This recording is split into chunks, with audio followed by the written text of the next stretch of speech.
Agora sim, os irmãos podem tomar os vossos lugares. Muito obrigado por esta oportunidade. Eu, quando falo de missão, deixa-me contar um pouco da minha história. Eu sou terceira geração de crentes evangélicos em Portugal. O meu avô era pescador nas ilhas ali a sul do Algarve, chamada a Ilha da Colatra. É uma ilha de pescadores ali que pertence ao Concelho de Faro, mas está em frente ao Olhão. E ele era órfão da primeira pandemia que aconteceu. Os seus pais morreram quando ele tinha 4 anos de idade. E pescador, um homem bruto, um homem do mar, um homem rude, um homem difícil, um homem que juntou-se lá com uma jovenzinha, na altura tinha 15 anos, não é? Isto hoje seria pedofilia, mas há muitos anos atrás a minha avó tinha 15 irmãos, eram 16 ali na ilha que comiam berbigão para sobreviver. Na altura que o berbigão ninguém queria, hoje até já custa algum dinheiro.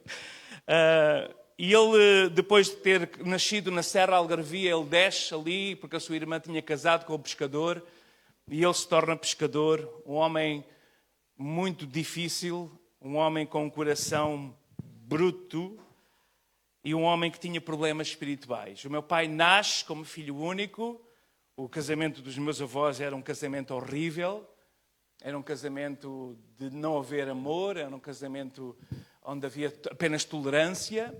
E várias vezes o meu avô, quando vinha, alcoolizado, a minha avó tinha que ficar a dormir na casinha das redes e muito sofrida, até que o meu pai começa a ter problemas espirituais. Durante a noite ele é acordado por toques que mexiam no cabelo, no corpo, e ele corria de medo, ia para o quarto dos pais, eu nunca queria estar sozinho. E então ele vai, porque na altura construiu-se logo uma igreja católica na Ilha da Colatra, lá da Senhora dos Navegantes. Ele vai lá à igreja e pede lá ao padre que faça alguma coisa, uma reza, porque o filho estava a ser e muito incomodado. Eu vou-vos contar a história de Cristo na minha vida. Eu vou ter que resumir porque ela é muito longa. E então ele vai e leva o meu pai lá à Igreja Católica, que ele não havia ainda... Hoje há energia elétrica, na altura era tudo a gerador, a Igreja Católica era só velas. Mas o pai entra lá, começa cheio de medo, a chorar, aos berros, a gritar, que não conseguia estar ali. E, entretanto, há um homem que tinha sido novo convertido, fruto desse trabalho dos missionários suíços da Ação Biblique, que tinham vindo de França, no avivamento que aconteceu no início do século XX, mesmo no ano 1900. E eles vieram para o sul e evangelizaram ali aqueles pescadores. E aquele homem barbeiro, ele ia cortar os cabelos aos pescadores, cheios de piolhos. Isto são detalhes que não havia necessidade, mas é só para colorir mais a história. E ele começa a falar e falava de Jesus, cortava o cabelo, falava de Jesus, tinha o coração cheio de Jesus. E o meu avô diz-lhe assim... eles na ação bíblica eles chamam por senhor, não chamam por irmão, é uma coisa meio estranha. Ele diz, senhora, agora não esqueci-me o nome. Posso ir à sua igreja?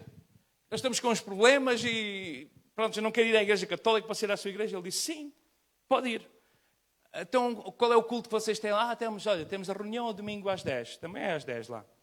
Então ele pegou no seu barquinho pescador, o Bolinhas, e levantou-se uma grande tempestade naquele domingo de manhã.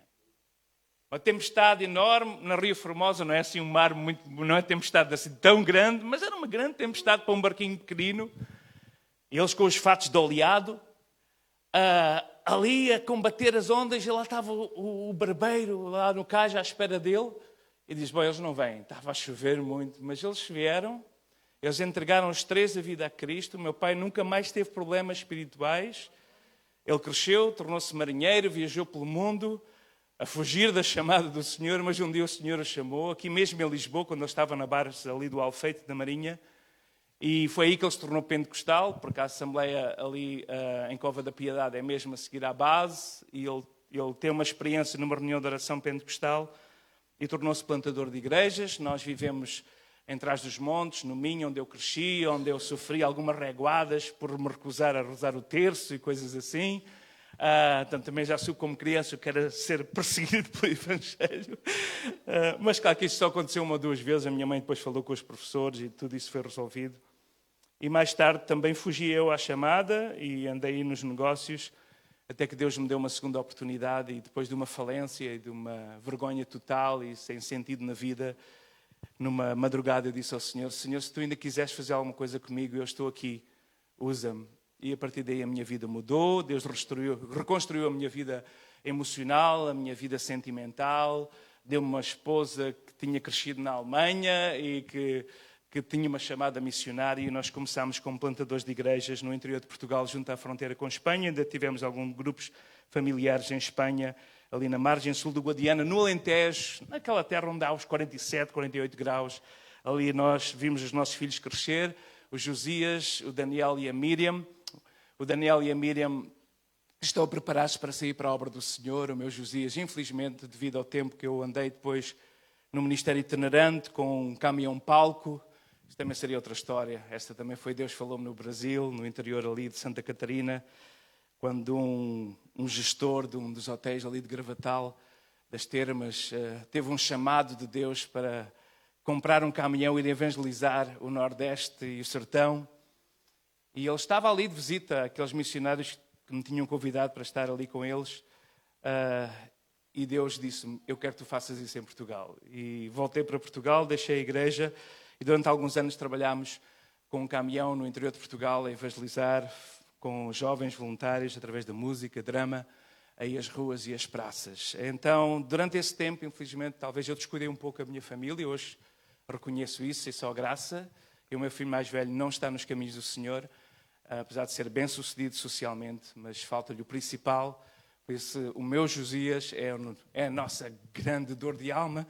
É sempre difícil falar sobre isto, mas nós o entregamos ao Senhor no dia em que ele nasceu e sabemos que Deus tem um plano para a sua vida. Graças a Deus, depois penso que aprendemos com os nossos erros, graças ao Senhor. E o Daniel está a terminar o Instituto Bíblico do Monte Esperança para servir ao Senhor. Namora uma filha de um missionário de Cabo Verde, que ali começou e plantou a igreja na Ilha do Sal. E os dois estão-se a preparar para servir. E a minha Miriam também namora um jovem que está a terminar e eles estão a servir ao Senhor ali numas igrejas na zona de Cascais. Falamos sobre missão. Então, a missão para nós não é uma opção. Algumas pessoas pensam que missão é uma opção. Mas missão não é uma opção. Missão é a razão de ser da igreja. E um dos nossos diretores da nossa missão evangélica, o Robert Five, que está cá há mais de 35 anos em Portugal, ele cresceu no Brasil, filho de missionários americanos, e teve uma chamada no Brasil para vir a Portugal, plantar uma igreja, a Igreja de Cristo. E ele também teve 4 filhos aqui em Portugal e serve ao Senhor. Olha, só teve um em Portugal, 3 já vieram do Brasil. E ele costuma sempre dizer, oração contém ação. Oração, não é? Oração. Oração. Oração contém ação. Eu vou falar um pouco sobre isso nesta manhã. Porque, sem dúvida, que oração é o que todos nós podemos fazer. Independentemente da nossa vida, corrida, todos nós podemos fazer. Em Neemias 6:9 há um versículo que eu gosto de usar que diz que quando eles estavam a sofrer aquela perseguição de medo, Neemias faz esta oração, agora pois, ó Deus, Neemias 6:9, agora pois, ó Deus, esforça as minhas mãos. Então ele ora para que Deus lhe dê capacidade de fazer, de agir. Agora Deus esforça as nossas mãos. É isso que a igreja tem que fazer. Quando nós oramos para Deus nos dar capacidade para agir. E Lutero costumava dizer, é preciso orar como se todo o trabalho fosse inútil e é preciso trabalhar como se toda a oração fosse em vão. O que é que isto quer dizer? Não quer dizer que a oração é em vão, nem o trabalho é inútil, mas um sem o outro não pode agir na obra do Senhor, no trabalho, na seara do Senhor. A oração e a ação têm que estar ligadas, interligadas, têm que estar mesmo envolvidas. Então a oração não substitui a ação, porque a ação é de facto o resultado da oração. Os meus pais partiram para o Senhor muito cedo, eles gastaram-se na obra missionária. O meu pai partiu para o Senhor com 59 anos de idade e a minha mãe com 67. E os dois eram os meus grandes intercessores. Quando eles partiram para a eternidade, eu senti um grande déficit espiritual na minha vida. Graças a Deus que eu tenho... Ainda ontem eu recebi uma mensagem de uma missionária que conheci precisamente no Brasil e que estava a dizer que estava a orar e que Deus tinha dito para orar por mim. Eu digo, olha, eu preciso muito das suas orações. A oração é indispensável na obra do Senhor. Nós não podemos fazer nada sem oração. Então vamos até Mateus capítulo 9. Eu sei que este versículo é usado em todos os cultos missionários. Todos conhecem de cor. mas hoje nós vamos encontrar aqui o core, o coração daquilo que é a missão. Eu gostaria de partilhar convosco aquilo que Deus falou comigo ao longo dos últimos anos e assim também trazer até vós aquilo que o Espírito Santo falou para partilhar convosco nesta manhã. Então, em Mateus 9, nós conhecemos os versículos de cor, são os últimos 4 versículos, 35 a 39, é Jesus a falar com os seus discípulos, depois da legislação do reino, depois de estar colocado em ordem tudo aquilo que eles tinham a fazer. Então, nós vemos um Cristo, nós vemos um Jesus a percorrer cidades e aldeias, a ensinar, a pregar. Nós vamos ler estes versículos para encontrarmos aqui aquilo que é as componentes. Vamos só olhar para 3, porque não temos muito tempo, mas 3 componentes básicas da missão. Senhor Romilda, qual é o tempo para que eu tenho? Todo o tempo? Cuidado com isso. Olha que eu tenho um recorde de 3 horas de pregação. Não vai ser hoje, de certeza, porque tenho um culto depois a seguir ao almoço, mas também era assim um jovem meio louco na altura, também responsável por acampamentos batistas de jovens, e então foi um tempo assim, foi um recorde que hoje não bateria de certeza, mas enfim, vamos ler então estes versículos, 35. E percorria Jesus todas as cidades e aldeias, Mateus 9, 35, ensinando nas sinagogas deles, pregando o evangelho do reino, curando todas as enfermidades e moléstias entre o povo. E vendo a multidão, teve grande compaixão deles, porque andavam desgarrados e errantes como ovelhas que não têm pastor. Então disse aos seus discípulos: a seara é realmente grande, mas poucos são ceifeiros. Rogai, pois, ao Senhor da seara que mande ceifeiros para a sua seara. Isto é uma ordem do nosso mestre, do Senhor da igreja, continua a dizer isto. Rogai, pois, ao Senhor da seara que mande ceifeiros para a sua seara. E o maior propósito de qualquer homem ou mulher, discípulo de Jesus, pode entender e pode ter é este propósito. É ser ceifeiro na seara do Senhor, é ser obreiro na sua obra.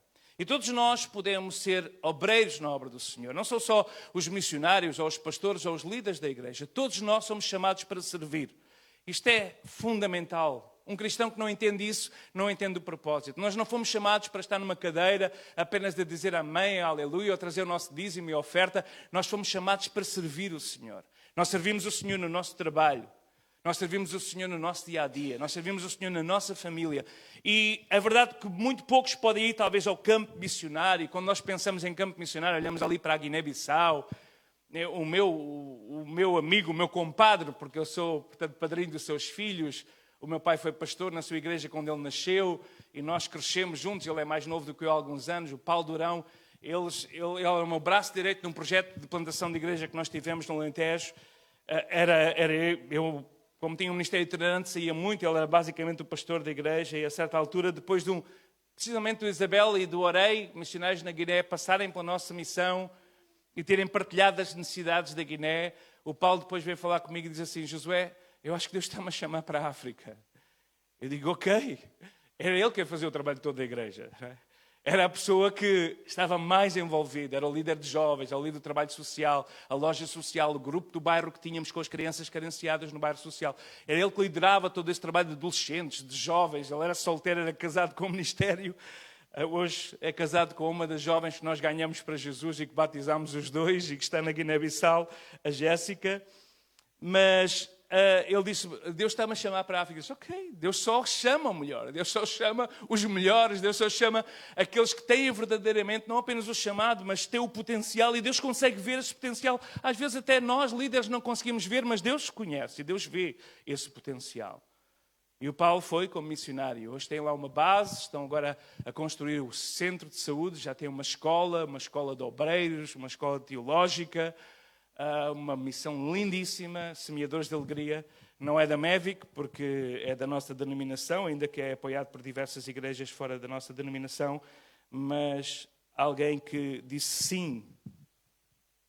E quando eu digo isto, é que poucos podem ir talvez a esse campo missionário. Muitos podem contribuir, talvez não podem contribuir com grandes ofertas. Eu acho muito interessante, coisa que eu disse ao Paulo, Paulo, partilha tudo, usa as redes sociais para bem, partilha tudo, partilha as necessidades. E quando eles tiveram aquele terreno, ele partilhou o valor do terreno e passado, a menos de uma semana eles tinham dinheiro para comprar o terreno. Quando ele fez o projeto, ainda trabalhámos os dois no rascunho, disse, faz uma base grande com casas para receber equipas missionárias, com uma escola, e ele fez aquela base grande. Eu lembro-me que nos primeiros esboços que nós fizemos, era uma loucura. Quando nós apresentámos isso a algumas direções de pastores, eles disseram: vocês estão, quer dizer, isso é uma loucura, isso é grande demais. Mas o nosso Deus é grande. E hoje, eu estive lá há pouco tempo atrás, pela primeira vez tive a oportunidade de pregar no Estádio Nacional de Bissau, a convite ali da igreja de Bissau, porque aquele missionário é o único missionário português. Há muitos brasileiros lá a fazer um excelente trabalho, mas o único missionário português, agora já temos mais outro, mas mesmo, quer dizer, o Orei, eu não contei isso, mas ele é guineense, tinha fugido para Portugal, a esposa que é portuguesa, a Isabel. Então, aquela família ali, Deus está a usar de uma forma incrível também. Tudo isto porque sabemos que nem todos podem ir, mas todos podem contribuir. E é interessante que temos muitos desengrejados que apoiam este projeto, pessoas que não estão a congregar, mas que cresceram na igreja e que veem estes projetos e são financiadores deste projeto, e Deus usa até dinheiro às vezes de pessoas que podem não estar muito bem com Deus, mas que Ele é o Senhor de toda a prata e todo o ouro e usa. E hoje nós vamos lá, vemos todos os painéis solares, toda a energia elétrica, a energia solar, vemos os furos que foram feitos para ter água para a população, para abastecer a escola, tudo aquilo, tudo ofertas, só desafios do Facebook eram feitos, no Instagram, e as pessoas contribuíam, porque Deus, nem todos podem ir, mas todos podem contribuir, e acima de todos, todos podem orar. E nós vamos falar sobre oração e a ação dentro da oração. Todos podem orar para a obra missionária. E quando Jesus estava a olhar para aquela multidão, aqui no versículo, em que nós vemos Jesus olhar, no verso 36, para a multidão, e se move de uma grande, uma íntima compaixão, e olha para eles como ovelhas desgarradas e errantes, perdidas. Ovelhas que não tinham pastor, que não tinham, os seus líderes espirituais estavam a esmagar. Os fariseus, os escribas, os sacerdotes, aquele grupo de Portugal que Jesus era tão incisivo contra a sua hipocrisia. A verdade é que eles estavam a esmagar aquele povo que tinha sede e fome de palavra viva, e Jesus, essa é a palavra viva. Então nós vemos aqui o que é que Jesus faz, e vamos então retirar estes 3 aspectos básicos. No verso 35 nós vemos Jesus percorrer as cidades e aldeias, primeiro ensinando nas sinagogas, pregando o Evangelho e curando toda a sorte de doenças e enfermidades. Então uma igreja missionária, uma igreja que faz evangelização, uma igreja que é uma igreja missional, é uma igreja que põe em prática esses 3 aspectos, que é ensino, pregação e cura. Vou repetir: ensino, pregação e cura. E é isso que a igreja é chamada a fazer. Por isso, quando o Paulo falou comigo, eu estava a usar aqui o exemplo do Paulo, porque ele dizia: vamos para o interior, vamos para uma tabanca, para uma aldeia, começar alguma coisa. Disse: começa com uma escola. O ensino, nós sabemos que foi os missionários, bem ou mal, que levaram literacia. Não é? Podemos falar sobre Robert Kelly, o pai das missões modernas. Ele tem um chamado de Deus quando está ali em Londres, na sua sapataria, e vê aquela imagem daquelas caras escuras, daqueles indianos, de um recorte de uma revista, de um jornal a preto e branco, e ele tem um chamado para ir para lá. E os colonialistas, a força colonial britânica, não queria que eles ensinassem os indianos, o povo da Índia, a ler e a escrever. Mas ele vai como missionário, e o seu primeiro propósito é precisamente ensinar. Para quê? Para que possam conhecer a palavra. Porque conhecendo a verdade liberta. E hoje nós temos uma sociedade que foi fundada nestes princípios básicos de uma verdade libertadora, de uma verdade que vem pelo ensino, que combate a iliteracia, a ignorância, que expulsa a escuridão dos corações e traz luz. E essa luz do Evangelho, que é os princípios básicos da nossa sociedade ocidental e que hoje os nossos políticos tentam empurrar para fora, para trazer novamente uma idade das trevas, onde as pessoas não precisam, onde podem receber e não precisam trabalhar, não precisam de estudar, não precisam de ir mais longe. E esse ensino é trocado por outros valores, que é quase um desaprender de tudo aquilo que a sociedade foi construída.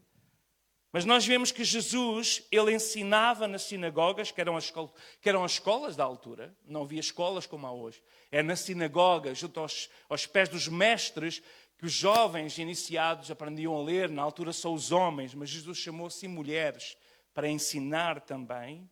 E Jesus vivia ensinando, ensino. Vivia proclamando, pregando o Evangelho, ou seja, as boas novas, as boas notícias, num Deus que ama, num Deus que transforma, num Deus que liberta, num Deus de segundas oportunidades, e terceiras, e quartas, e quintas oportunidades. Mas não importa quantas vezes Deus trabalhou contigo e quantas vezes caíste, importa que tens de te levantar novamente e correr de volta para Ele. Ele é um Deus que fala sobre esta proclamação, deste Evangelho do Reino, que liberta, que tem uma legislação que temos lá no Sermão do Monte, completamente diferente. É uma legislação totalmente ao contrário. Não está no topo da pirâmide em que o líder pisa todos, mas não, o líder é servo. Bom, havia tanto para ensinar aqui sobre isso. Então Jesus, nestes 3 aspectos básicos, ensino, pregação e cura. Ele curava toda a sorte de doenças e enfermidades. E a igreja é chamada a fazer o mesmo. Hoje há homens e mulheres com doenças incríveis. Nós sabemos que a doença do século é a doença do fórum psicológico. É doenças mentais. Temos ouvido isso nas notícias. Sabemos, e de ontem eu estava a falar com alguém do meu prédio, que é cristão. Ele estava-me a contar, eu fui cortar o cabelo, ele estava-me a contar que a sua esposa, depois do parto, teve uma depressão profunda, crónica. Ela nunca mais conseguiu libertar os medicamentos. Ele estava a partilhar comigo. Ela diz, ela nunca mais foi a mesma. Ele diz, olha que eu sou crente, olha que houve muitas orações, olha que houve muito jejum. Mas nós já chegámos à conclusão que a doença mental existe mesmo. E tem que ser tratada também. Ainda que há algumas que são espirituais, eu não quero aqui estar a mexer, mas existe. E isto está catalogado hoje e está apontado pela Organização Mundial de Saúde como o grande problema do século XXI. As doenças, principalmente depois da pandemia, então, as doenças mentais. Então, a igreja é chamada a curar essas pessoas. A igreja é chamada a ouvir. A igreja é chamada a levantar os caídos. Eu não falo apenas de curas, com os dons de curar, que nós acreditamos que o Espírito Santo dá e concede à igreja a homens e mulheres com dons de cura. Eu não estou a falar desses dons, talvez de curar um cancro, um câncer ou uma doença qualquer, mas falo de doenças também da alma que são as principais e que podem levar à morte eterna. Ontem nós quisemos ir para o casamento para a Margem Sul e eu vi que a ponte 25 de Abril estava fechada. E eu procurei ir então pela ponte, porque nós já estávamos um pouco em cima da hora. Tinha estado de manhã, cá está estas conversas, cortar o cabelo. Não sei só as mulheres, não é? Eu fui ao barbeiro e estive lá 1h30. 1h30 lá a falar, depois já estávamos a partilhar a vida, já estava ali também a falar com um jovem de 17 anos, tinha acabado de chegar de Portugal do Brasil, e estávamos a conversar, depois estive a ensinar ali como é que funcionava aqui os celulares e aquilo tudo. Acabámos de estar ali um tempo, depois quando cheguei a casa a minha esposa disse, mas o que é que se passou? Eu fui fazer o meu penteado, demorei meia hora e tu vais e demoras 1h30. Bom, é assim, acontece. Portanto, não... As senhoras, perdoem-nos, porque nós também sabemos conversar. Quando os homens se juntem, cuidado com eles. Então nós queríamos passar para a Margem Sul e depois fomos pela ponte Vasco da Gama e estava também uma grande fila. Vá lá que a noiva atrasou-se, chegámos antes da noiva, menos mal. Mas eu estava ali no casamento e depois um dos genros, dos cunhados da noiva, ele é polícia, ele trabalha aqui em Lisboa, e disse, a ponte estava fechada porque houve um suicídio. Alguém parou o carro no meio da ponte e saltou. E eles fecharam a ponte durante um tempo para fazer aquelas investigações. Ontem mesmo. Portanto, estamos a falar de coisas que está a acontecer. Estas doenças mentais, esta solidão sufocante, este espírito que opera hoje nos filhos da desobediência e que depois usa estas doenças também. Tudo isto que está a acontecer. A igreja é chamada a viver isto que Jesus vivia.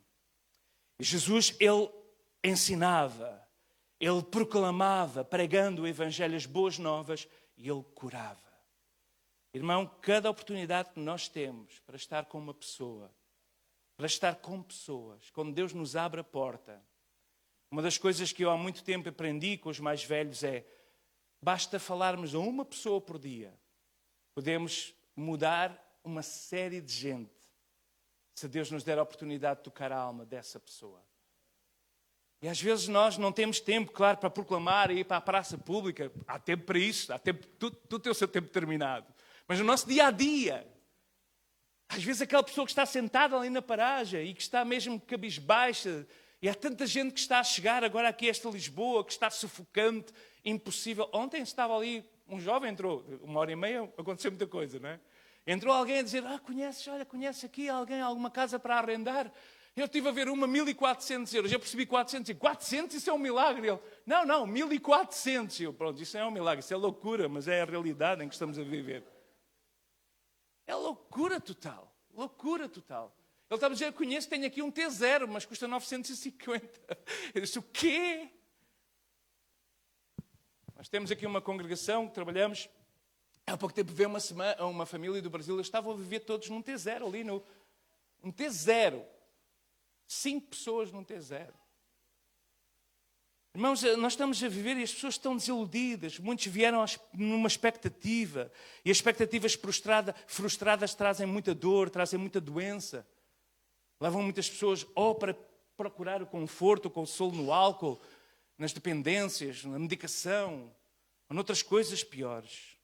E nós somos chamados a proclamar, a ensinar, a proclamar e a curar. Então, por meio deste ensino, pregação e cura, Jesus apresentava as boas novas do reino. E nós, como igreja, a nossa missão, uma igreja missional, é uma igreja que está atenta e que faz isso diariamente. Que entende que estes 3 princípios basilares, ensinar as crianças, irmãos. As nossas crianças. Hoje levantou-se, mas eu fui professor da religião moral e evangélica quando era plantador de igrejas. No interior. Numa aldeia. Se aqui alguém ouviu falar Brinches? Ninguém ouviu falar? Alguém ouviu falar de Brinches? Bom, está bem. É uma aldeia que tem o melhor pão. Bom, não sei se tem, porque a senhora já deve ter falecido, entretanto. Mas era o melhor pão do mundo. Para nós, claro. Para os portugueses que gostam daquele pão. Eu cresci no Alentejo. Então é um pão único. É um pão único. O meu filho aprendeu a dizer... que ia à casa dos avós, este pão é de Blinches? É de Blinches? Porque era o melhor pão. Eu vou, qual pão de Blinches? Estás aqui na nossa casa com o pão de Blinches. Mas ali naquela aldeia, eu tive uma aluna, por acaso foi em Pias, porque a escola era em Pias, a escola do 5º e 6º ano. A certa altura, nós desafiámos os alunos a fazerem um teatro de figurinhas. Não é bem fantoche, mas com uma palhinha, com as figurinhas, fazerem o teatro da criação. E nós convidamos a escola para aquela aula. E viram alguns colegas, não veio a escola toda, não é? Nunca veio a escola toda, mas vieram alguns colegas que não são habituais, que não eram evangélicos, não eram crentes. Aliás, ali havia poucos evangélicos, nós estávamos a começar a igreja, mas a minha esposa é professora, então abriu-nos a porta também dentro da escola. E fizemos a história e no final, 2 gêmeas, 2 crianças aí dos seus 12 anos. 2 meninas que estavam a ser criadas com as avós, porque os pais tiveram que emigrar. Com a avó, neste caso. Cheias de problemas. Elas conhecidas na escola, aquelas 2 gêmeas, por serem difíceis mesmo. Mas elas foram àquela aula porque o autocarro, o ônibus para levar para a aldeia de volta era só às 6 da tarde. Eu no fim vindo para ela e digo assim, então, acreditas então em Deus, o Criador? Ela diz, Senhor, Deus morreu. Nós estamos a falar de alguém que leu Nietzsche ou uma coisa qualquer assim, não estamos a falar de uma criança. Ela, Deus morreu. Eu disse, Deus morreu? Deixa eu dizer, já sei, estás a falar de Jesus. Sim, Jesus é Deus. É profundamente ilógico, não é? Jesus é Deus, Ele morreu na cruz do Calvário, sim. Eu não sei se é Jesus, eu só sei que Deus morreu. Como é que tu dizes isso? Porquê que Deus morreu? A minha avó tem lá... o Deus morto lá, pendurado, lá na sala, e eu perguntei quem era, ela disse que era Deus. Deus está morto. Ela cresceu a ver aquele Deus morto, e para ela Deus tinha morrido. Era a única noção que ela tinha do que era Deus. Aos 12 anos de idade. Isto está a acontecer aqui neste país e nesta Europa. Uma geração bárbara que está a nascer sem conhecer nada de Deus e do Evangelho. E nós somos chamados a ensinar. E é isso que Jesus fazia. A igreja tem este propósito na terra, ensinar sobre o reino, ensinar sobre este amor, curar as pessoas, mas trazer ensino, um ensino que liberta. Para conhecerem a verdade, têm que saber quem é a verdade. Alguém tem que ensinar. E Jesus fazia isto. Jesus chegava a algum lugar, ele ensinava nas sinagogas, E quando nós falamos de William Carey, eu gosto muito da história. Eu resumindo aqui a história, vocês não sabem que ele fez 2 incursões à Índia. A primeira, na sua força, ele queria ir para a Índia como missionário, e a mulher não quis ir com ele. A mulher disse, vai tu, vai sozinho, eu não me metas nessa loucura. Ele demora semanas e semanas num cargueiro que foi, e quando estava para descer do navio, lá, portanto, na Índia, o governador disse-lhe que não, ele não podia descer, porque ele não queria que ensinassem os indígenas. Ele voltou para trás frustrado, ele não chegou a descer. Viu a terra, mas não desceu. Quando volta, estas semanas todas, Deus já tinha trabalhado através de um servo de Deus no coração da esposa. Já tinham levantado fundos para a missão. Ele teve... Quando nós às vezes queremos trabalhar o plano de Deus, Deus tira-nos da cena. Diz assim, ok, então, espera aí, vou pôr-te aqui de parte, eu vou tratar então do cenário todo e depois logo trago de volta aqui para a cena, ok? Estás aqui a atrapalhar. Eu tenho uma chamada para ti, mas tu estás a atrapalhar. Porque cada vez que alguém quer fazer na sua força a obra, atrapalha. Olhem para Abraão e Ismael o que aconteceu. Cada vez que alguém tenta fazer na sua força a obra, atrapalha. Então Carey esteve nestas semanas todas no navio. E quando regressa com a sua esposa, nós sabemos que Carey, ele começa uma série de escolas, ele traduz a Bíblia para uma série de línguas, e ainda hoje algumas gramáticas de Carey são usadas nas escolas na Índia, que ensinava aquele pessoal a ler e a escrever. E quando ele desceu em 1793, daquele navio Crown Princesa, quando ele desce ali daquele navio, ele trabalha durante 41 anos, e ele aprendeu o bengal, ele aprendeu várias línguas, e os seus discípulos traduziram a palavra de Deus e ensinaram. Sabem, esta equipa missionária fundaram 26 igrejas, 126 escolas, com mais de 10.000 alunos. Eles traduziram a Bíblia para 44 línguas. Eles produziram gramáticas, dicionários. Eles organizaram a primeira escola para meninas que houve.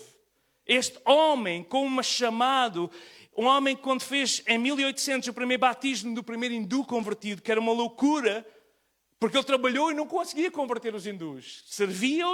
Servia-os, ensinava, mas não conseguia convertê-los. Mas quando ele converte o primeiro hindu, alguma coisa de sobrenatural estava a acontecer. E hoje a igreja da Índia, ainda que perseguida, é das maiores igrejas também, que vai florescendo. Já tive a oportunidade de estar lá pela graça do Senhor. Tudo quando nós somos obedientes à voz de Deus. Ensinar. Mas nós somos chamados também a pregar, que é proclamar o Evangelho. Jesus disse... 10 de Mateus, versos 7 e 8, aqui mesmo, quando ele está a falar no capítulo a seguir aos 12 e à sua missão. Ele fala com os seus discípulos, com os seus alunos e diz, ide, pregai, dizendo, é chegado o reino dos céus. E façam o quê? 10 de Mateus 8, curai os enfermos, limpai os leprosos, ressuscitai os mortos, expulsai os demónios, de graça recebestes, de graça dai. Não fiquem confiando no vosso ouro, na vossa prata, não andem com muitos vestidos e vêm aqui a dizer, dependem de mim, confiem em mim, façam a obra que eu vou estar convosco. E mais tarde, em Mateus 28, ele vai confirmar isto dizendo, eis que estou convosco todos os dias, quando a igreja cumpra. Às vezes Deus parece que não está connosco porque nós perdemos o sentido da missão. Mas quando nós estamos no sentido da missão, Deus é por nós. E se Deus é por nós, quem será contra nós? Então é por meio da proclamação do evangelismo que nós cumprimos esta missão. Formas criativas. Eu oro para que Deus traga gente formas criativas. Ontem a banda que estava no casamento era um casamento católico. É de família, portanto. Como devem imaginar, temos muitos familiares católicos. Ainda que a maior parte da nossa família é toda cristã evangélica, porque já somos terceira geração. Na minha parte são todos evangélicos. Na parte de Isabel não tanto, porque ela tem muitos primos, 30 e tal primos, muita gente. Pronto. E um desses filhos desses primos, que já perdi a conta, casou. Nós estávamos naquele funeral e a banda que estava era uma banda brasileira muito boa, por sinal. Pessoal muito bom a cantar e a tocar. E eles estavam ali a receber as pessoas com aquela banda. Estava esta forma criativa. E nós tivemos a oportunidade de falar de Jesus, ou o pai do noivo, que se assumiu como budista. Um português de 70 e tal anos. Uau! Foi tipo assim, uma conversa assim única. Uma conversa longa. Ele também já tinha bebido um bocadinho e as pessoas falam demais. Eu ensinei que a nossa missão como missionário, nós temos 2 ouvidos e só temos uma boca. Nós temos que ouvir muito para ganharmos o direito de falarmos. E às vezes os nossos irmãos que vêm de uma cultura mais extrovertida não entendem isso. Para nós termos o direito de ser ouvidos, temos que ouvir. E temos que ouvir. E eu tenho desenvolvido isso como missionário, como pastor da igreja, o direito de ouvir, estar só a ouvir as pessoas. Só fazer perguntas para que eles desabafem, eles possam abrir-se à sua intimidade, baixar as defesas, para depois podermos falar, a certa altura, aquilo que é o potencial que nós temos, que é a palavra transformadora de Cristo em nós. Então, tudo isto para dizer que é isto que Jesus diz. Vocês façam isto, vocês chegam a algum lugar, falam sobre o reino dos céus, este reino que é loucura. Se alguém vos bater numa face, dá a outra. Se o teu inimigo tiver fome, dá-lhe de comer. Se tiver sede, dá-lhe de beber. Loucura, o reino é loucura, o reino é loucura, o reino é loucura. O reino é amai os vossos inimigos. Se vocês fizerem mal, orai por eles e abençoai e não amaldiçoeis. Reino é loucura. Mas falam sobre esse reino de loucura. Falam sobre este rei transformador. Curem os enfermos, limpem leprosos, ressuscitai os mortos. E os discípulos de Jesus fizeram isso. Benedito, um discípulo de Jesus, fundou o primeiro hospital ali um pouco antes da Idade Média. Diz, seguidores de Jesus descobriram os óculos para ler melhor a palavra. Seguidores de Jesus, na ciência, na medicina, fazei isto. Curai os enfermos, limpai os leprosos, ressuscitai os mortos, expulsai os demônios. Não se esqueçam, de graça recebeste, de graça dai. Não dependem de vós, dependam de mim. Então, ensino, proclamação e cura. E por fim deixa-me falar sobre a cura, porque a nossa missão é curar. Talvez nós não temos aqui muita gente que trabalha no setor da saúde, que é dos setores agora mais em crise também na nossa nação, fruto de uma população extremamente envelhecida e também de muita gente migrante que vem aí. E eles que têm os filhos, que as maternidades fecham, e os mais velhos que ocupam os hospitais e as camas porque estão a morrer. E nesta Europa que está em total mutação de valores, a Igreja tem esta missão que é curar. E quando nós olhamos para os primeiros 3 séculos depois de Cristo, as pandemias, as epidemias que dizimaram 1/3, alguns até pensam que 1/4, 1/3 da população mundial. E as pessoas eram julgadas, as famílias tinham que julgar os pais, os filhos, para as estradas. Porque aquela doença, se aquela pandemia chegasse à família, infectava toda a gente. Eles eram julgados. Sabem quem é que foi por essas valetas recuperando esses doentes? Foram os seguidores de Jesus. Os traziam para as suas casas. Porque tinham promessa de Jesus que se tocasse ou se bebesse alguma coisa mortífera, não lhes faria dano algum. E eles curaram essas pessoas. O império que tentava sufocar nos primeiros 3 séculos, os seguidores de Jesus Cristo começam-se a vergar ao poder do amor, porque aqueles que eram mortos e torturados na arena, em vez de amaldiçoar, oravam e abençoavam os seus perseguidores. Mesmo quando as suas mulheres eram violentadas, os seus filhos eram rasgados pelas bestas feras, eles continuavam a abençoar.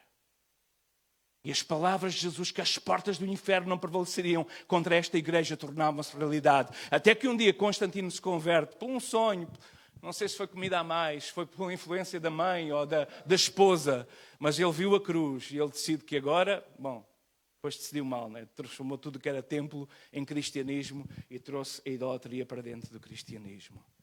Mas ninguém pode segurar esta igreja. Então fazer parte de uma igreja neste século, irmãos, é um privilégio, é uma missão, é uma honra, é uma oportunidade. Nós temos o poder transformador aqui dentro de nós. Nós somos agentes de transformação. Gosto do vosso nome, igreja que transforma. Nós somos agentes de transformação, de libertação. E Deus está a chamar homens e mulheres. Não digas, mas eu não posso, eu não tenho condições. Porque Deus usa a quem quer, como quer e onde quer. E este pequeno grupo chamado igreja, Ele pegou nas pessoas que todos expulsavam e que não queriam e trataram como família. E cresceram no meio dos escravos para ganhar as suas senhoras, primeiro as mulheres, têm sempre o coração mais sensível, e depois as mulheres ganhavam os maridos. E de repente a Europa bárbara transforma-se na Europa cristã. E de repente os barcos e os navios que eram para levar os escravos, levavam também missionários. E eu estava ontem a ver uma reportagem sobre Cabo Verde e a história. Um arquipélago que era o interposto de paragem do comércio de escravos. E como ali surge pela escola, pelo ensino. Eu estava a ver tudo aqui. Ensino, proclamação e cura. É incrível. como isso pode transformar inclusive uma nação. Ensino, pregação e cura. Então este Jesus que cuidou dos leprosos, que nos ensina a limpar os leprosos, ninguém queria limpar leprosos. Este limpar leprosos, se calhar ela mesmo limpar no sentido físico também. Não fala apenas da cura, mas fala da higiene, porque a lepra era precisamente uma doença por causa da falta de higiene. Então, veja só, nós estivemos há pouco tempo a ajudar uma igreja que ficou sem pastor, ele teve uma depressão fulminante e saiu do ministério, e porque o meu pai foi pastor dessa igreja, os anciãos chamaram para eu ajudar. Tivemos 1 ano a viajar para o Alentejo, 3 vezes por semana, fazer 200 e tal quilómetros e de volta. Foi esgotante. Mas num ano nós conseguimos abrir 2 igrejas. E uma das igrejas que nós abrimos, ou reabrimos, porque foi só reabrir, porque os trabalhos já havia, estavam fechados, devido à pressão, à pandemia, os trabalhos foram fechados. Foi reabrir. Num espaço novo, mas foi reabrir. Eu fiz logo, era uma aldeia, chamada Canha. Não sei se alguém sabe onde é que fica Canha. Temos lá uma Assembleia de Deus em Canha. Uma aldeia que já teve um bom trabalho, um trabalho incrível, que saíram ali missionários. Nós temos casal missionário em Nampula, que são ali, daquela aldeia, do tempo ainda do meu pai. E temos vários a servir na OEM, etc., naquela altura. Aquela aldeia, eu comecei a reparar quando ia lá, que eram só nepaleses e indianos ali à volta, a trabalhar nos campos. Então eu fiz logo publicidade toda em inglês, pronto, já é a língua comum, eu não sabia nem nepalês, nem banguela, ou seja, qual for o dialeto que eles falam, então fiz em inglês. E um dia eu estava no culto e surge um jovem nepalês, pequenininho, naquela porta, não foi naquela, mas na porta da igreja. Ele senta-se lá atrás, todo transpirado, aquele ali faz muito calor, ele tinha vindo de bicicleta que pediu emprestado a um vizinho, porque viu o nosso anúncio nas redes sociais.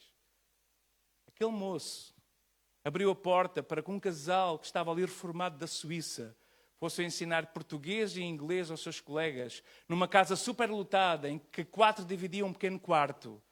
Começou-lhes a falar e a ensinar português. Ensino, pregação e cura. E de repente aquela igreja que esteve fechada, hoje tem suíços, portugueses, nepaleses, brasileiros, portanto havia muitos casais ali que estavam a trabalhar sem igreja. E de repente surgiu ali. Sabem quantas aldeias e vilas do nosso país estão sem igreja?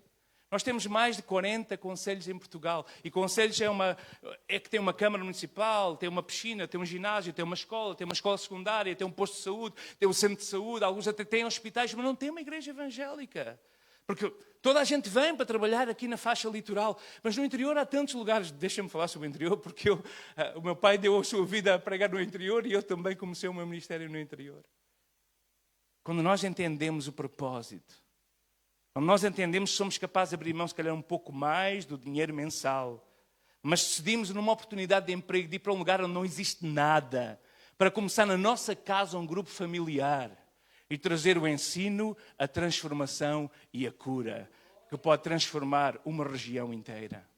Irmãos, há histórias incríveis. Eu tenho a oportunidade de estar aí. Há histórias incríveis. Coisa que eu mais me apaixona quando recebo um e-mail na Aliança ou na Mevic, alguém enviar um e-mail do Brasil: pastor, eu quero ir para um lugar onde não há igreja. Eu digo assim: bom, espero que continue quando chegar cá com esse propósito. E nós apontamos e fazemos os estudos que partilhamos aqui com a igreja. O vosso pastor conhece também esse estudo que fazemos na Missão Evangélica para apontar os lugares mais necessitados do nosso país.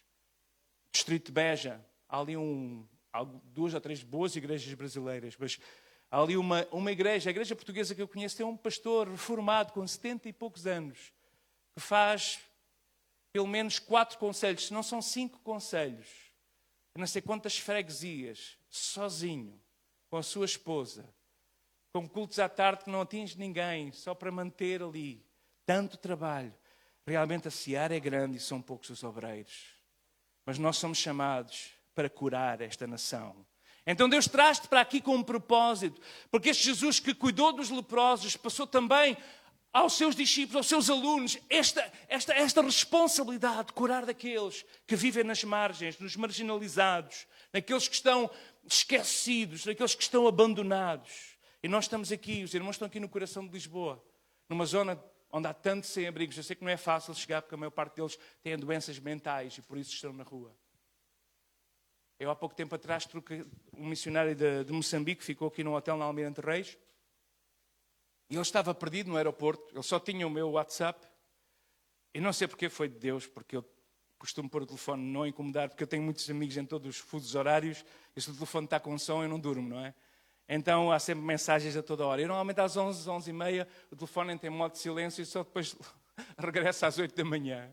Mas naquela noite, foi de Deus, claro. Eu não tinha posto o telefone no silêncio. E o telefone não estava no aeroporto, era 00:30, sozinho, sem €1 no bolso, sem saber nada. Ele tinha vindo de Moçambique, ele é moçambicano, é o líder da One Hope em Moçambique.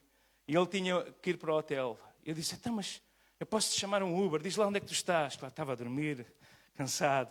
Digo, não vou chamar Uber nenhum. Fica aí que eu vou ter contigo. Eu levantei-me, estive à pressa. A minha mulher, mas porquê não chama um Uber? Não, mas ele não sabe usar o Uber. Eu vou lá. E fui. Já comeste alguma coisa? Não, olha, estou sem comer desde manhã. Então vamos comer. Vamos ali ao Almirante Reis, só ali aquelas grab and go, coisas assim que estão sempre abertas, já que tinha. Então, quando chegámos ali, logo um jovem estava ali a dormir, pedimos alguma coisa. Digo, olha, dinheiro não vou dar, mas posso dar alguma coisa para comer. Começámos logo a falar ali com aquelas pessoas na rua. Há tanta gente doente, tanta gente à espera que alguém traga esta palavra que liberta, este ensino de libertação. Eu sei que não é fácil, irmãos. Trabalho social, eu digo-vos, nós tivemos num projeto de revitalização de uma igreja que estava a morrer e o projeto passou por um trabalho social. E esse trabalho social foi mesmo. Depois de termos feito campanhas, já tinha vindo do Ministério Itinerante, palcos, músicos, jocum ali na rua, drama, as noites todas nos bairros, e no final tivemos uma conversão. Estou a falar de uma cidade, não vou citar o nome, mas depois de estar naquela cidade 10 anos, na altura estávamos no início, no primeiro ano, ninguém, uma conversão.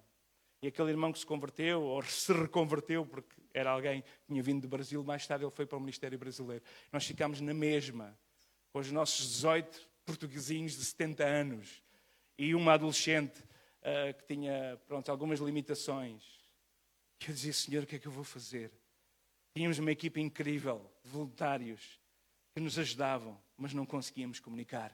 E num dia em oração, em jejum, Deus diz, Josué, mostra o Evangelho. Eu digo, ok, é isso. Eu ando aqui a pregar, a proclamar, mas nós vemos que Jesus curava. Jesus disse, quando chegarem a um lugar, digam, é chegado o reino dos céus. Mas não digam só é chegado, mostrem o reino. Curem os leprosos, limpem os leprosos, curem os enfermos. Façam alguma coisa que adicione.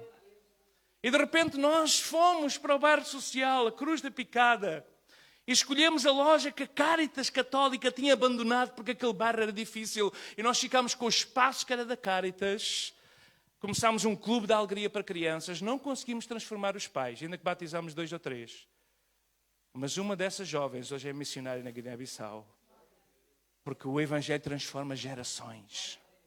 Mesmo quando os alcoólicos não nos conseguem libertar. Mas se nos derem acesso aos filhos, porque os servimos, nós conseguimos transformar e cortar e quebrar ali uma maldição terrível que estava sobre aquela família. Então a igreja é chamada a curar. E a igreja é chamada hoje a fazer o mesmo.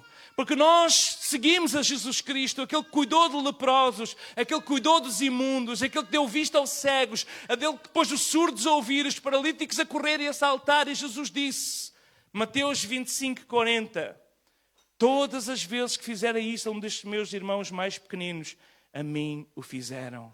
E esta visão revolucionou a história. Esta visão transformou o mundo.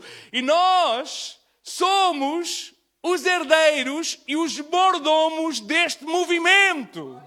Não entendem? Nós somos os mordomos do movimento de Jesus Cristo, que é a igreja. Somos nós que temos que exercer esta mordomia, para que um dia, quando chegarmos diante do Senhor, possamos mostrar, Senhor, é verdade que eu só tinha um, mas eu não escondi o um lá no quintal da minha casa, com meus projetos de vivenda ou de moradia à beira da praia. Eu não escondi o meu um para ter um carro na garagem. Eu não escondi o meu um para ter uma casa com um sofá e um ecrã de 75 polegadas. Eu não escondi o meu talento no quintal. Senhor, aqui está o meu um que eu grajeei e trago 2. Ou aqui está os meus 2 e trago 4. Ou aqui estão os meus 5 e trago 10. Porque nós somos chamados com propósitos.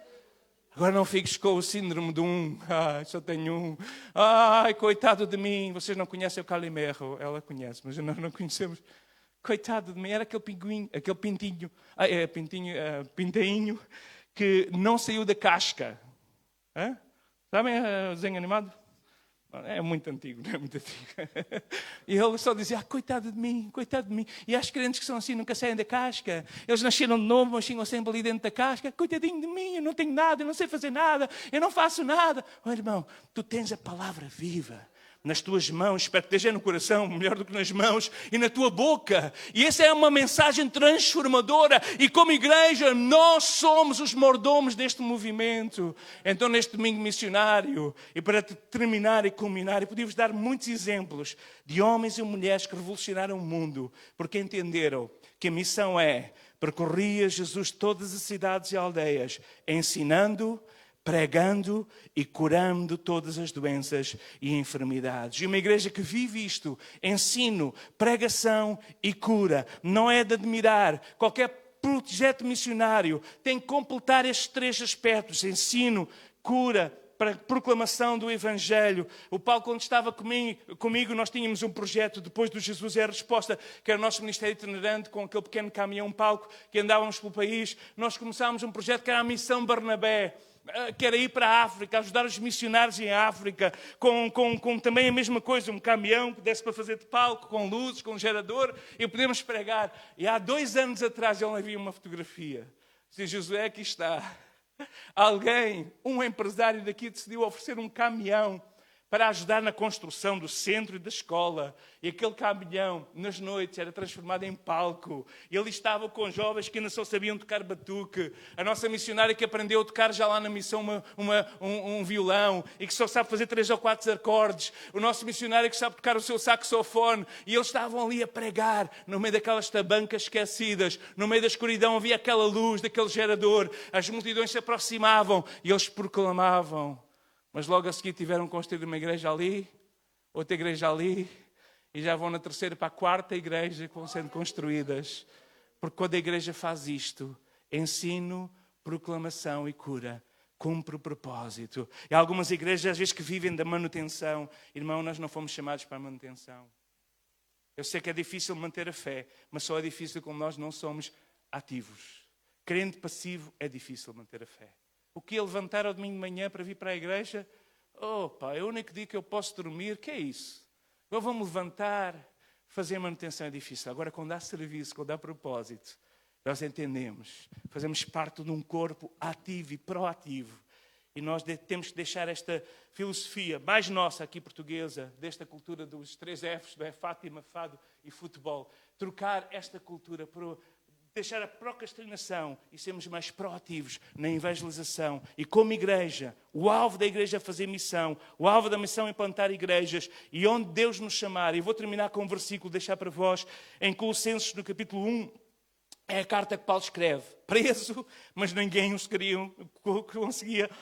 conseguia calar nem parar. As suas cartas, o seu ensino está hoje aqui, que o Espírito Santo inspirou para ser palavra viva para nós nesta manhã. E quando Paulo escreve estas cartas de prisão, são as cartas mais alegres, mais encorajadoras, mais desafiadoras. E ele diz-nos assim no capítulo 1, logo no versículo 26, ele diz assim: o mistério que esteve oculto desde os séculos, em todas as gerações, e que agora foi manifesto aos seus santos, aos quais Deus quis fazer conhecer quais são as riquezas da glória deste mistério entre os gentios. E qual é a riqueza?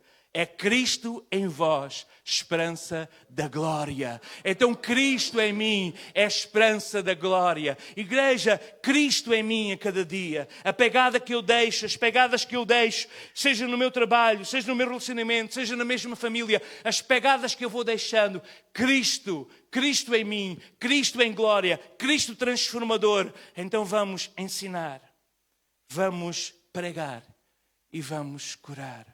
Vamos ser os braços de Jesus, vamos ser a boca de Jesus, vamos ser os pés de Jesus, vamos ser igreja. Porque igreja é isso. Vamos ficar em pé. Talvez Deus te está a desafiar nesta manhã. Eu quero orar agora que o Espírito Santo traga à tua mente ideias. Talvez O Espírito Santo quer trazer ideias e quer te encorajar a fazer, mas ao mesmo tempo há um espírito do mal que vai trazer imagens em que tu fostes insucedido, mal sucedido, em que não conseguistes. Eu vou-vos contar uma história pessoal a terminar. Fecha os teus olhos. Quando eu estava nos negócios, eu tinha um fornecedor que era uma Câmara Municipal e que era um dos meus principais clientes. E o homem que era responsável pelas compras, ele adoeceu com uma doença terrível que se desfazia às suas veias. Ele não tinha muita esperança de vida. Eu recebi a notícia e decidi visitá-lo. Ele era meu cliente. Quando entrei naquela casa, a sua esposa estava devastada, porque ele era bastante jovem e aquela doença era uma doença aparentemente mortal. Graças a Deus ele não morreu, não sei se foi fruto das orações, a verdade é que alguma coisa aconteceu. Mas eu entrei naquela casa, eu sentei-me com ele à mesa. Isto marca-me a minha vida, isto é um ponto de viragem, isto é aqueles crucial moments, aqueles momentos cruciais, aqueles define moments, momentos definitivos na nossa vida.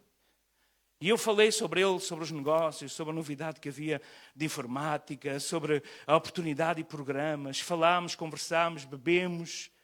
E eu não consegui falar-lhe de Jesus. Eu regressei para casa. E naquela noite, o Espírito Santo chegou-me ao chão mesmo. E veio um peso gigante. E eu ouvi como uma voz dizer: se o Carlos morrer esta noite, eu vou requerer o seu sangue das tuas mãos. Porque tu eras a minha boca e te calastes. Tu eras as minhas mãos e não agistes. Eu pedi misericórdia ao Senhor. Eu não consegui dormir, era um pesadelo. Só de pensar que aquela pessoa teve a oportunidade de ter alguém que liderava o louvor na igreja, alguém que liderava a equipa de evangelização de rua, alguém que trabalhava ao lado do seu pai desde criança e que tinha todo o conhecimento, era professor de escola dominical e que esteve ali diante daquele homem, calou a sua boca. E eu disse: Senhor, por favor, dá-me uma nova oportunidade. E o nosso Deus é Deus de segundas oportunidades. Eu voltei àquele lugar, eu falei de Jesus. Sua esposa chorava quando nós orávamos juntos. Eles choravam porque estavam à espera que eu, como cristão, levasse aquela mensagem. Mas eu fui falar de trabalho e de emprego naquela hora em que eles precisavam da palavra viva. Talvez todos nós já passámos por este momento de Carlos na nossa vida. O que nós fazemos com ele, o que o inimigo faz com ele, pode-nos machucar e pisar para o resto da vida, ou nós podemos dizer: Senhor, dá-me uma segunda oportunidade. E porque Deus é um Deus de novas oportunidades. Eu sei que se nós nos calarmos, até as pedras podem falar. Eu sei que este versículo às vezes é desculpa para muita gente não falar, mas nós somos a boca de Jesus Cristo. Igreja transforma. Há uma geração e uma nação, há uma região e uma cidade, há um bairro, uma zona para ser transformada. Tu lidas com homens e mulheres diariamente que precisam desta transformação, que precisam desta mensagem do Evangelho. E nesta manhã o Espírito Santo disse: Tu és a minha boca, tu és a boca de Jesus. Ensino. Às vezes temos que ensinar a pouco e pouco, porque não dá para pregar o Evangelho, um evangeliquez, uma linguagem que eles não entendem. Então temos que ensinar primeiro a linguagem. Algumas pessoas não sabem sequer o que é pecado e nós começamos a falar de pecado. Eles não sabem o que é o pecado. Algumas pessoas começam a falar de redentor, justificação. Eles não fazem a mínima ideia o que é que estas palavras significam. Então temos que ensinar para depois proclamar e para curar. E quando nós agimos, quando nós limpamos os leprosos, quando nós limpamos, quando nós servimos. Quando nós servimos, a porta de entrada, escuta, é o serviço. A porta de entrada, escuta, é o serviço. Se tu ficares no teu orgulho, tu não irás servir. Mas Jesus veio para servir e não para ser servido. E a igreja está no mundo para servir e não ser servida. Mas nós queremos ser servidos pelas melhores pregações, pelo melhor louvor, pela melhor igreja. E esquecemos que nós não estamos para ser servidos, mas para servir. E nesta manhã o Espírito Santo está a desafiar cada um de nós a servir e a agir. E a sermos uma igreja de Jesus Cristo neste século XXI. Não digas que estás aqui fruto de más escolhas no passado, ou tentar recomeçar, ou reconstruir algo que foi quebrado. Mas nesta manhã o Espírito Santo te diz: há um propósito porque na palma das minhas mãos está o teu nome escrito. E quando tu ainda estavas no ventre da tua mãe, já eu tinha um propósito e um plano para ti. Já eu te tinha escolhido para ser luz para as nações. E talvez foi essa crise, talvez foi essa dificuldade, talvez foi esse medo, esse pavor que te fez mover de onde estavas, da tua zona de conforto, e te trouxe para o desconhecido, que Deus quer usar agora para não dependeres mais de ti, mas para dependeres dele, e na força do seu poder e na força da ação do Espírito Santo seres um agente de transformação. Pai, eu clamo a ti pelo poder que há no nome de Jesus. Eu clamo pela tua misericórdia, que é a razão de não sermos consumidos. Eu clamo pela tua graça, que é a razão de estarmos aqui de pé, Senhor. E nesta manhã diante de mim estão irmãs minhas, irmãos meus, com tanto potencial, que o inimigo tem procurado sufocar, que o inimigo tem procurado congelar, que o inimigo tem procurado matar, mas que nesta manhã o teu Espírito, oh Pai, esse sopro de vida que soprou nas narinas de alguém que tinha sido produzido pelo barro, pela terra morta, mas que gerou vida. Eu oro agora que este ruado Espírito, esse vento de vida, possa soprar nesta manhã e possa sair daqui uma igreja em ação, uma igreja em oração, oração com ação, oração que pede a oportunidade de agir, oração que diz: Senhor, dá-me hoje alguém em quem eu posso partilhar, em quem eu possa ensinar, em quem eu possa proclamar, a quem eu possa curar. E quando o Senhor te mostrar esse alguém, não fiques com medo, porque num momento Deus vai colocar na tua boca as palavras certas, as tuas mãos vão sentir tal qual quase faíscas de poder sobrenatural, e tu vais entender que não é mais as tuas mãos, são as mãos de Jesus que estão agora nos teus braços. E quando tu levantas alguém que está caído, quando tu partilhas o teu pão quando alguém não tem, quando tu dás de ti, tu vais receber mais e mais, não apenas no céu e nos séculos vindouros, mas aqui, porque o reino, a legislação do reino é dá e ser-vos-á dado. Então quando a igreja se dá, recebe. E se a igreja quer ser uma igreja avivada, ela tem que se dar, tem que se entregar, tem que morrer para si mesmo, como um semente que morre para gerar vida e gera 30, 60 e 100. E assim o Senhor quer fazer com esta igreja, contigo, se tu ouvires a voz do Espírito nesta manhã. Ensino, proclamação e cura. Somos desafiados a fazer. Aleluia, aleluia. Talvez nesta hora tu queres dizer: Senhor, eis-me aqui no teu coração. Eu não vou fazer apelos a vir à frente, mas nesta hora eu gostaria de orar. Coloca a tua mão. Neste momento eu posso colocar a mão do meu coração e sentir que ele está a 100, a 100 e tal por hora. Porque isto mexe comigo. Saber que há homens e mulheres com potencial incrível, mas que o inimigo tentou frustrar com as suas desilusões, com as suas vergonhas. Mas que o Espírito Santo quer nesta manhã dar-te e dizer-te: eis que eu faço algo novo. Será que tu podes ver? Não considereis as coisas antigas. Eu quero fazer uma coisa nova. Queres fazer parte disto? Queres fazer parte de algo novo? Queres fazer parte? Queres ser o meu agente de vida no meio da morte? Queres ser o meu agente que produz tudo aquilo que está destruído na tua casa por causa da tua frustração? Tu semeias morte à tua volta, tens matado relacionamentos, os teus filhos não falam contigo, mas nesta manhã o Senhor quer te dizer: será que tu consegues ouvir a minha voz e deixar-te humildemente ficar e dizer que quero ser um vaso para que eu possa encher de excelência, mas para isto tens de esvaziar dessa água apodrecida, para receberes uma água nova, uma água viva. E o Senhor está aqui nesta manhã. É no nome de Jesus Cristo que eu oro, Senhor, por esses corações cicatrizados, mas cujas cicatrizes para ser usadas para contar histórias de transformação.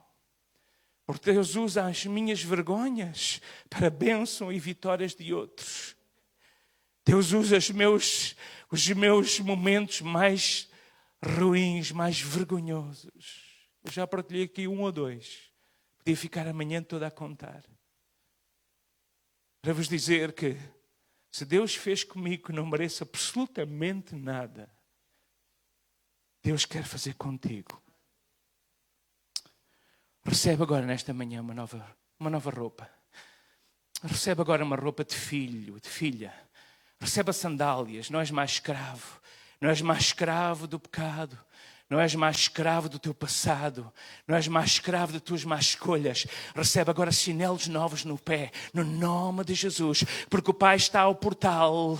O Pai está ao portal e corre para ti. E te abraça nesta manhã. E te beija no pescoço. E te coloca um anel novo de autoridade no teu dedo. Para que as tuas mãos tenham o selo e o penhor da vitória e da autoridade do Deus vivo. Porque essas mãos que serviram os porcos, essas mãos que tentaram comer das bolotas, possam ter agora o selo que assina a autoridade do Senhor dos exércitos, do Senhor da igreja, no nome de Jesus.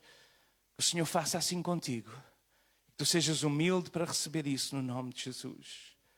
Que as tuas histórias de tristeza sejam transformadas em histórias de vitória, no nome de Jesus. Que Deus vos abençoe.